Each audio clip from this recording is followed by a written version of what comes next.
پہلے تو پاکستان کی بری فوج پر حملے ہوئے تھے، لیکن اس دفعہ دشمن نے پاکستان کی ایئر فورس کو نشانہ بنایا ہے، تو ظاہر ہے اس حملے سے کوئی پیغام یہاں پر پاکستان کی ایئر فورس کو بھی دیا گیا ہے، جو کہ عادل راجہ نے بیان کیا ہے۔ کچھ اس کا پوائنٹ آپ کے سامنے رکھیں گے کہ عادل راجہ نے اس حملے پر کیا کہا ہے۔ دیکھیں، عادل راجہ نے اس حملے پر کہا ہے کہ یہ پاکستان کی ایئر فورس کو پنش کیا گیا ہے کچھ احکامات نہ ماننے پر۔ اب ڈیٹیلز یہ ہیں کہ عادل راجہ کے مطابق پی اے ایف اس وقت کھل کر اپنی طاقت میں اضافہ کر رہی ہے۔ آپ کو یاد ہوگا کہ حال ہی میں پاکستان کی ایئر فورس نے J-10C لیے ہیں چین سے۔ اب کہا جا رہا تھا کہ اور J-10C لیے جائیں گے، جو کہ چین کو پاکستان آرڈر دے رہا ہے۔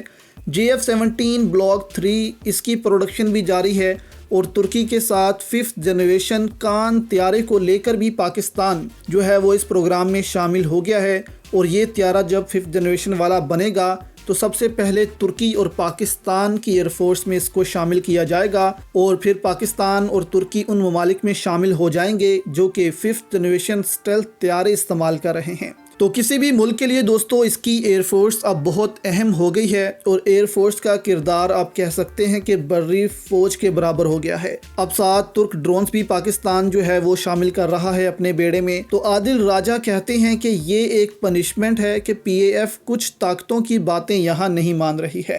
حال ہی میں چین کے ساتھ بھی ایئر ایکسرسائزز کی ہیں پاکستان ایئر فورس نے، پھر سعودی عرب کے ساتھ بھی ایکسرسائزز کی ہیں، تو کچھ طاقتوں کو یہ باتیں اچھی نہیں لگ رہی۔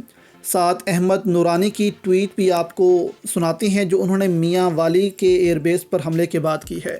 یہاں انہوں نے آرمی چیف کو مخاطب کیا ہے کہ آپ نے کچھ عرصہ قبل درجنوں پاکستانی شہریوں کو ایک ایئر بیس پر حملے کے الزام میں بھی گرفتار کروایا تھا۔ آپ کو بتانا تھا کہ یہ ہوتا ہے ایئر بیس پر حملہ۔ اب یہ کشیدگی جو ہے دوستو، اس کو ختم کرنے کی ضرورت ہے۔ آرمی ہماری ہے، آرمی چیف کا عہدہ بھی ہمارا ہے۔ اب وقت آ گیا ہے کہ آپ بھی اس سے اتفاق کریں گے دوستو کہ ملک میں اب سب کو ایک ہونا پڑے گا، اور مل کر اب اس جنگ میں شامل ہو کر اس ملک کو بچانا ہوگا، کیونکہ اگر پاکستان میں ایک دفعہ سول وار شروع ہو گئی تو سب سے زیادہ نقصان اس ملک کو ہوگا، اور اس کی تلافی پھر ہم سالوں تک کرتے رہیں گے۔